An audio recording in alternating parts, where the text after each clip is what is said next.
Hi, this is Mary from the Daily Sew.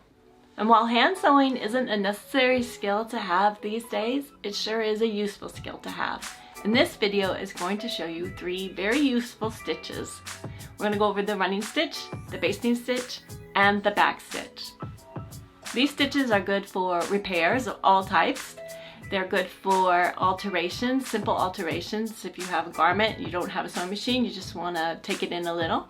And it's good, of course, for basic sewing. We'll also go over needles and knots and other useful tips for hand sewing. So if you're ready, you'll need a needle, thread, scissors, and the thing you're working on. So let's go. All right, for hand stitches, you will need thread, needles, clips or scissors, and a thimble.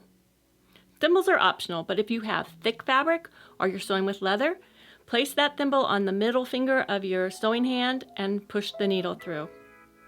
Now needles come in different types and sizes. You're going to want to use a thicker, longer needle for heavier weight fabric, and you're going to need a thinner, shorter needle for lighter weight fabric. The right size needle gives you better control over your stitches. Needles also come in different types, and sharps are mainly used for garment sewing, but if you have a repair at home and you just have embroidery needles, feel free to use that. Now cut your thread 18 to 22 inches longer.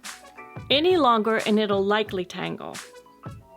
The end of the thread that comes off the spool first, this end, is the end that goes through the eye of the needle. Because thread has a nap to it, just like your dog or cat's fur, goes one direction. So if I take my fingers and rub it down the thread in this direction, it's fairly smooth. When I rub in the other direction, I can feel the fibers coming up off the thread. And when you hand sew, you want the thread to go in the direction of its nap. It's less resistance, therefore less tangles. Thread really does tangle on itself. So this is the end we're going to knot, and here's an easy knot. Put the tail end on your index finger of your non-dominant hand. Wrap the other part of the thread around that little tail 1 or 2 times, and with your thumb, roll it off your index finger, and you're holding on to the loops, and you're pulling with the long end, and it'll make a knot. It's really easy, and they don't always come out this ugly, but knots are hidden, so it doesn't really matter what it looks like as long as it stays. Now when you sew right to left if you're right-handed, and left to right if you're left-handed. An easy way to remember is it's your dominant hand toward your non-dominant hand, and some stitches are worked differently, but almost always it's right to left if you're right-handed and left to right if you're left-handed. So we're going to start with the running stitch. This is the most basic stitch and one that you probably already know from any sewing experience you may have had. And note, I am demonstrating on 1 layer of fabric, but when you sew, you're obviously sewing something together, so you'll have 2 layers. So bring your knot up from the back, and you're going to evenly weave these stitches onto the needle, and the stitches are about 1/8 inch in length. You place as many stitches onto the needle as your fabric will allow, the thickness of your fabric, your needle will allow. Just put them all in there and then pull the needle through. The running stitch is a good stitch for putting on a patch, for repairing a seam, for general sewing, for hand piecing quilts. It's just a basic sewing stitch.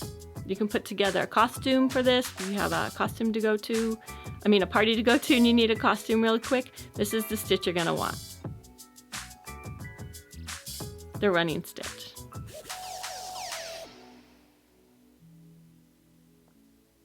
Here's a sample of the running stitch. I did it in a thicker thread so you can see it. It's even stitches, so the back looks like the front. And you can see it's a fairly strong stitch.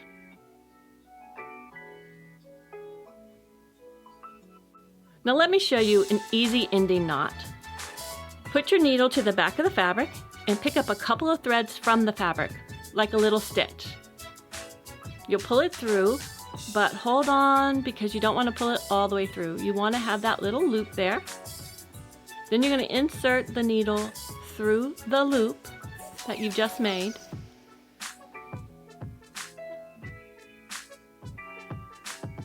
And now pull, and sometimes you want to hold on to that loop to get the knot down to the fabric. But when you pull, this is a great knot. It's easy to do and it stays in place. You can use it for any hand stitching. The next stitch is the basting stitch. The basting stitch looks a lot like the running stitch, except the stitches are longer. They're about 1/4 of an inch, or in my example, they're closer to 1/2 inch. Because basting stitch is temporary, it's not permanent. It's not meant to hold something together permanently. This is a good stitch for putting together fabric if you want to make sure the garment fits before you sew it permanently together, or if it's going to work out. It's also good for holding fabric together to get it to the sewing machine. Maybe you needed 20 pins, so instead of using all those pins, you're just going to baste it together, get it to the sewing machine, and sew it permanently together. You use a contrasting thread so you can see it, and then you can easily remove it. This is the basting stitch sample, and you can see the front is like the back because they're even stitches. And notice I didn't knot my thread because you can knot it, and some people do, but I just leave a long tail because I'm going to just pull it out, and it's just easier if I don't have a knot. The last stitch is the back stitch. This is a really strong stitch and one you want to know. It's great for repairs because it is so strong. So bring the needle up on the back like before. And even though we're working the stitches right to left, because I'm right-handed, left to right if you're left-handed of course, but even though you're working the stitches right to left, your first stitch is going to go backwards, hence the name back stitch.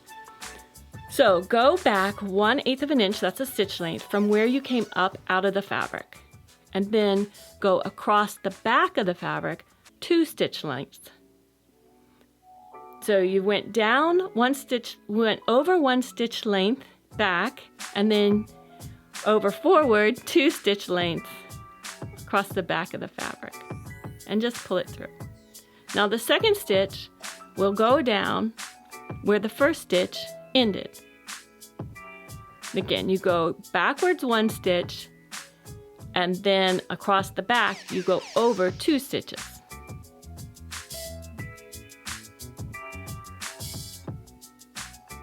Because this is such a strong stitch, it is a great stitch for mending, especially where the sewing machine can't reach, like an underarm seam, a seam that's going to get a lot of strain or pull, a center back seam of a pair of pants perhaps.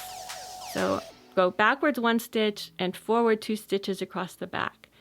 And with all your stitches, you want to watch your thread tension. You don't want to pull so tight that you put strain on the fabric and cause puckers, but you don't want it so loose that you're leaving loops of thread on top of the fabric.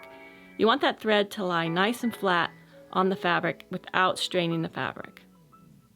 So just keep your thread in even tension. And the back stitch again, 1 back on the top and 2 over forward on the back. And there's a sample, and you can see it looks like a machine stitch on the front. All these little stitches all right in a row, no spaces. And then on the back, you have a stitch that's twice as long, and that's what makes it so strong.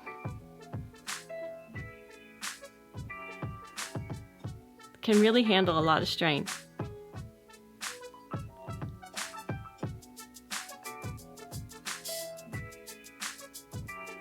So there's the back stitch.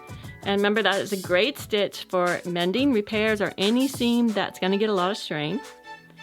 And the basting stitch, and that's a temporary stitch, one you're going to pull out. And then the running stitch. The running stitch is your basic stitch and good for any sewing that you're going to have to do. Well, I hope you found that useful. If you have any questions on any of the stitches or the knots, please leave it in the comments below and I'll be sure to answer you.